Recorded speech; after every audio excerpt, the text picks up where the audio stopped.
Hey class, I'm going to go over the work you did yesterday in the textbook on page 283 and 284. So you should have that out and a pencil and be ready to check carefully. Please, if you miss something, find your mistake and make sure you understand it.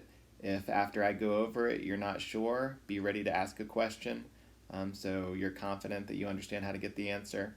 I'm also going to give you one practice little challenge problem to do before we meet live in a few minutes.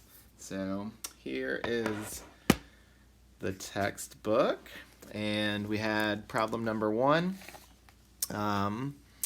For this one, multiplied 8 times 8 to get the area of one face of the cube. I understood that there would be 6 faces that are all identical. And so you can see my work here. I multiplied 8 by 8 and got 64, and then I multiplied by 6 to get 384 inches squared. For number 2,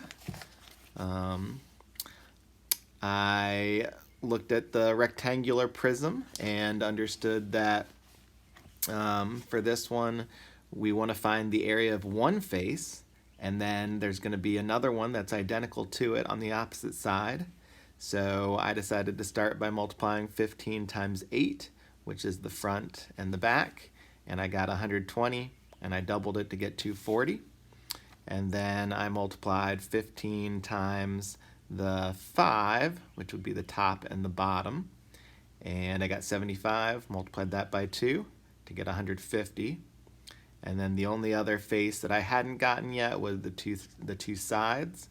5 times 8 is 40. 40 times 2 gives me 80 total for the two sides.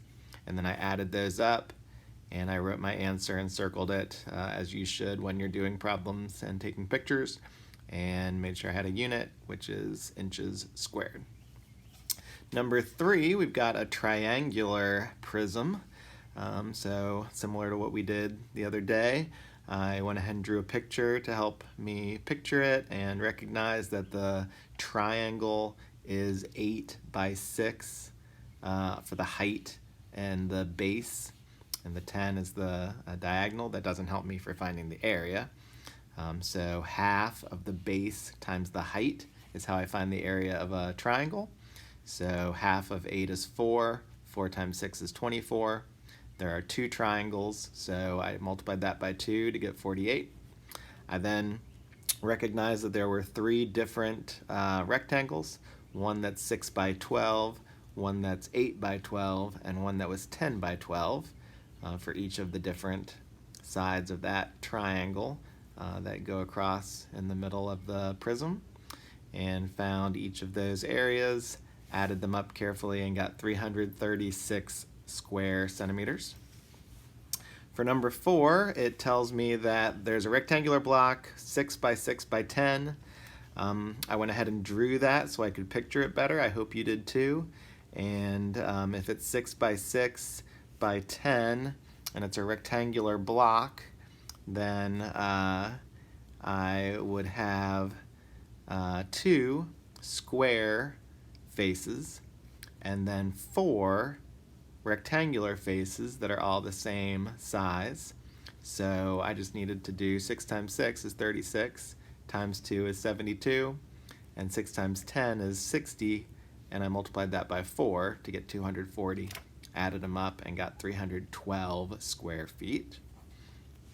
For number 5, we've got a cubical tank, and the top is open, so that's the key for this problem, recognizing that they're not going to be 6 faces, just 5. And so I found the area of one of the faces to be 16 and multiplied that by 5 and got 80 square feet.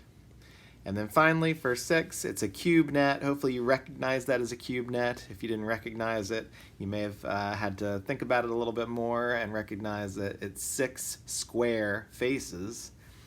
So it needs to be a cube. And if the sides are each 5 inches, then one face would be 25, and there's 6 of them, so 25 times 6 is 150 square inches. All right, your challenge problem, I want you to give a try before we meet. and we'll talk about it live, is let's find the surface area of a square pyramid. You should be able to do this if you understand what we're talking about with surface area. I tell you that the square is 4 by 4, and then the height of the triangles in this figure is 5. They're 4 congruent or equal triangles. If you want to pause and look at it a little bit more so you can draw that and write down the information, go for it. But I'm going to go ahead and stop, and I will see you in a few minutes. Good luck.